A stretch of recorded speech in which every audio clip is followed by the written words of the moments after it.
Hey guys, it's Monday, and for once I'm actually feeling pretty good about the new week. So let's get the show on the road before I feel the need to curl up in a ball and hibernate for the next 3 months.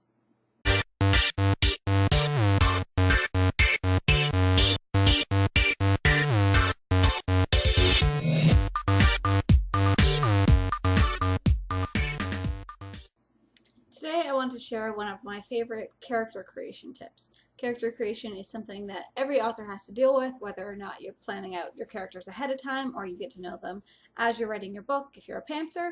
So there's different techniques that work for everybody, but this is something I found that works really well for me. Alright, step one. I want you to think about someone that you know pretty well.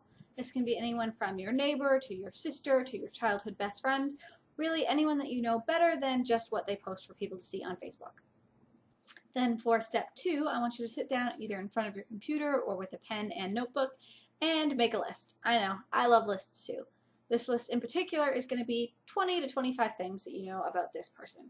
They can be really anything. Try not to stick to one category and just jump over to completely random things. Fears, likes and dislikes, allergies, weird quirks you know they have, their favorite things to do on a Sunday afternoon, really anything. It really doesn't matter, and you should try to mix it up. Go completely random.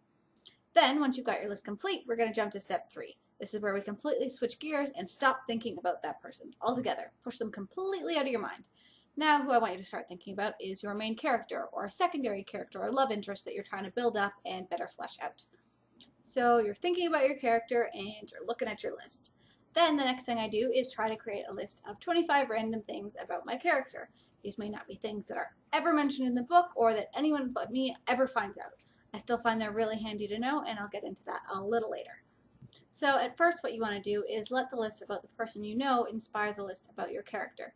They don't have to be direct correlations. Just because your sister likes avocado doesn't mean that your main character has to like kiwi. It really is just a way to start thinking about the little things that make up a person versus the plot points that are generally driving a character.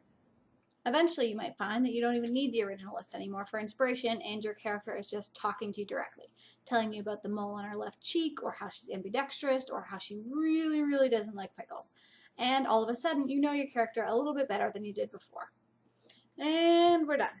So now you're probably asking yourself, what was the point? Well, the short answer is that people are complicated, and all too often characters are not.